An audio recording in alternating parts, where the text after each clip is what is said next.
this is Shruti Kanu and welcome back to my channel Shrutiverse. So I hope you all are doing good. So मुझे बहुत लोगों ने ये पूछा है what are the career options in biotech और biotechnology और if we do BSc and after that MSc and उसके बाद PhD, so क्या scenario रहता है, what are the career options in biology? Biology gives you a huge number of career options available. बहुत बार ऐसा होता है कि हम बहुत कंफ्यूज रहते हैं and we want to know whether we want to do MSc और not. So let me tell you the path कि अगर हम बीएससी कर रहे हैं एंड उसके बाद हम एमएससी कैसे कर सकते हैं और कहाँ से कर सकते हैं, और अगर हम उस जगह से कर रहे हैं तो हमको क्या प्रोज एंड कॉन्स मिलते हैं. तो सबसे पहले अगर मैं बताऊं तो अगर आपने बीएससी कहीं से भी करी है, नॉर्मल जगह से, लाइक स्टेट अफिलिएटेड यूनिवर्सिटी हो, कुछ भी चलेगा, जहाँ पे आपको उतना एक्सपीरियंस नहीं मिल रहा है, दैट इज़ ऑल्सो ओके. क्योंकि बहुत सारे लोग होते हैं जिनको बीएससी में उतना एक्सपोजर नहीं मिलता है, तो that's very much okay. But अगर आपकी बैचलर्स भी अच्छे जगह से है तो वो आपके लिए एक प्लस पॉइंट होगा, क्योंकि आपको बहुत सारी चीज़ें पहले से ही पता होंगी कि आपको आगे क्या करना है, थोड़ा ज़्यादा क्लैरिटी देता है आपको. उसके बाद अगर आपको अपनी लाइफ थोड़ी सी 1% ईजी बनानी है, and let me tell you, biology field की life is not at all easy. Yes, it is happening but it is not at all easy. Sometimes you lack sleep, sometimes आप पूरे रात नहीं सो रहे हैं, all this happen. But at the end matters कि आपको क्या करना है, आपकी पसंद क्या है, उस पर भी डिपेंड करता है. इट्स नॉट लाइक कि आपको इसमें सक्सेस मिलेगा तब उसमें जाएंगे. अगर आपका मन नहीं रहेगा वो चीज़ करके भी कुछ नहीं कर सकते हैं. सबसे पहले अगर आपको एमएससी अच्छी जगह से करनी है तो उसके लिए कुछ एंट्रेंस एग्ज़ाम्स होते हैं, जैसे कि आईआईटी जैम, टीआईएफआर कंडक्ट होती है दिसंबर मंथ में, जो आपको इंटीग्रेटेड पीएचडी प्रोवाइड करती है अगर आपका बीएससी है तो. अगर आपने एमएससी ऑलरेडी कर ली है तो पीएचडी प्रोवाइड करती है.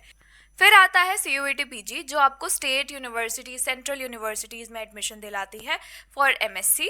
एंड देन आती है गैट बी, जो आपको कुछ 2 या 3 आईआईटीज़ एंड बीएचयू वगैरह, कुछ जैसे कि जेएनयू, ये सब इंस्टीट्यूट्स में एडमिशन दिलाती है.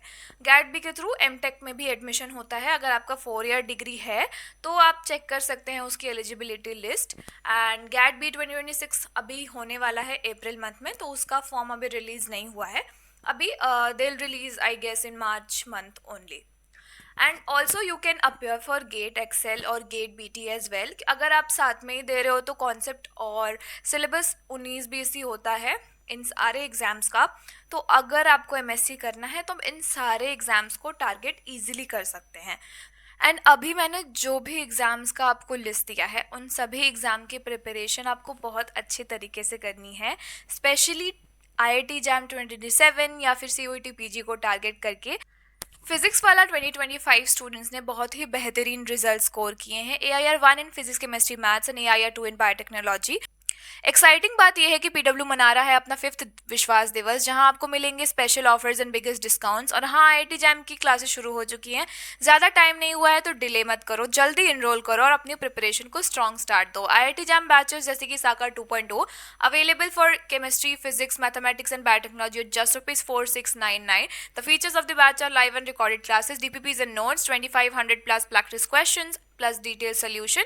Sakar 2027 available for chemistry, physics, mathematics and biotechnology at just ₹4999. The features of the batch are live and recorded classes, DPPs in quiz format, doubt solution series. Sakar Pro 2027 available for chemistry, physics, mathematics and biotechnology at just ₹6999.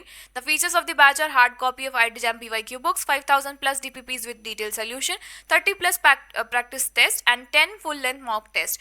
Exclusive Khazana access with 500 plus video lectures. Start your early IIT Jam 2027 preparation with PW batches and use my code STUT300 for an additional discount of ₹200. Now what if आपने IIT jam clear कर लिया या TIFR clear कर लिया या फिर gate B clear कर लिया और बहुत अच्छे प्रीमियर इंस्टीट्यूट्स में चले गए, उसके बाद आपको क्या करना है, उसके बाद लाइफ कैसी रहती है?